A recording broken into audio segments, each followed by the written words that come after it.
Trans okay. ട്രാൻസിനെ നമുക്ക് അംഗീകരിക്കാം. അംഗീകരിക്കാം എന്ന് പറയുന്നത് എന്തുകൊണ്ട്? അവരുടെ ഹോർമോൺ വേരിയേഷൻസ് കൊണ്ട് അവർക്ക് സംഭവിക്കുന്ന ചില കാര്യങ്ങളാണ് എന്നുള്ളത് കൊണ്ട് തന്നെ അതിന് നമുക്ക് ഒരു പരിധി വരെ നമുക്ക് അംഗീകരിച്ചു. പക്ഷെ സമൂഹത്തിലിറങ്ങി അരാജകത്വം പോലെ അതാണ് ഏറ്റവും ഉത്തമം എന്ന് പറഞ്ഞ് നടക്കുന്ന ആളുകളെയല്ല. അവര് അവരുടെ പ്രശ്നങ്ങൾ അവർ മനസ്സിലാക്കി അത് സമൂഹം നമ്മളെ പോലെയുള്ള ആളുകൾ അവരെയും അംഗീകരിച്ചു പോകുന്ന ആളുകളെ അവര് നല്ല രീതിയിൽ അവര് മാന്യമായിട്ട് ജീവിച്ചു പോകുന്ന ആളുകളെയൊക്കെ നമുക്ക് അംഗീകരിക്കാം. അതല്ല ഈ കോലം കെട്ടി നടന്നുകൊണ്ട് തന്നെ ഒരുപാട് ഭയങ്കര സംഭവം അവരാണ് എല്ലാ സംഭവം എന്ന് പറഞ്ഞ് നടക്കുന്ന ആളുകൾ അംഗീകരിക്കാൻ കുറച്ച് പ്രയാസമുണ്ട്. അതല്ലാത്ത ഇപ്പൊ ഞാൻ അറിയുന്ന എന്റെ കുറച്ച് സൗഹൃദങ്ങൾ എന്നൊന്നും പറയാൻ പറ്റില്ല. എന്റെ സുഹൃത്തുക്കളുടെ സുഹൃത്തുക്കളൊക്കെ ഇതേപോലെ ഉണ്ട്. അവര് ഈ പറയുന്ന പോലെ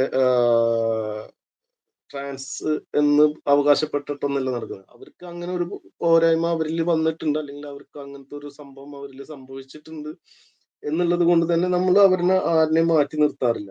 കാരണം അവർക്ക് അവരുടെ പോരായ്മ നമ്മൾ മനസ്സിലാക്കുന്നു എന്നുള്ളത് കൊണ്ട് തന്നെ അവരെ നമ്മൾ ചേർത്ത് പിടിക്കാറാണ് പതിവ്. നമ്മളുടെ എല്ലാ പരിപാടികളിലും നമ്മുടെ എല്ലാ ഇതിലും അവര് വരും. അവരുടെ കാരണം അവരുടെ ഒരു സൗഹൃദ വലയങ്ങൾ ഒരു 4, 5, 3 പേരൊക്കെ അവരുണ്ടാവും. പക്ഷെ അവരങ്ങനെയാണെന്ന് പറഞ്ഞിട്ട് അവരങ്ങനെ തള്ളിക്കളയേണ്ട ഒരു സാഹചര്യം വരുത്തണം എന്നൊന്നല്ല ഞാൻ പറയുന്നത്. പക്ഷെ ഈ കോലം കെട്ടി നടക്കുന്ന ആളുകളെ നമ്മൾ തിരിച്ചറിയണം എന്നുള്ളതാണ് പറയുന്നത് കേട്ടോ. നമ്മളെ സുഹൃത്തുക്കൾ ആരൊക്കെയാണ് കേട്ടിരിക്കുന്നവർ കണ്ടിരിക്കുന്നവരൊക്കെ നമ്മള് താഴെ കമന്റ് വന്നാലാണ് അറിയാം. അതുപോലെ ഈ പറഞ്ഞ ലെസ്ബിയൻസ് അത് ഒരിക്കലും അംഗീകരിക്കാൻ പറ്റുന്ന കാര്യങ്ങളല്ല. അതിപ്പോ ആണുങ്ങളിലായാലും പെണ്ണുങ്ങളിലായാലും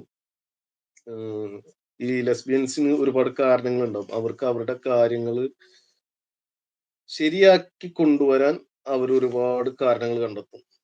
ആ കാരണങ്ങളെ കണ്ടെത്തലുകളല്ല ശരിക്കും വേണ്ടത്. അയനാസ് എന്തോ വലിയ കാര്യം പറയുവാണല്ലോ, ഒളിച്ചിരുന്ന് കേൾക്ക്. ഒളിച്ചിരുന്ന് കേൾക്കില്ലേ, താഴെ വാ, താഴെ വാ.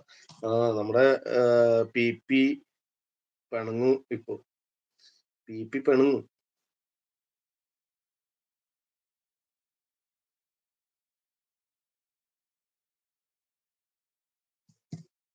പി പി കുറെ നേരമായിട്ട് മെസ്സേജ് അയച്ചുകൊണ്ടുണ്ട്. ഒരിക്കലും അംഗീകരിക്കാൻ കഴിയില്ല എന്നുള്ളത് തന്നെയാണ് എന്റെയും അഭിപ്രായം. അത് അവരെ വിശ്വസിച്ച് വീട്ടിൽ കയറ്റാൻ കൊള്ളില്ല എന്ന് തന്നെയാണ് ഞാൻ അഭിപ്രായപ്പെടുക. കാരണം എന്താന്ന് വെച്ചാല് ഈ ലെസ്ബിയൻസ് ഒരേ ഇതിലുള്ളതാണ്.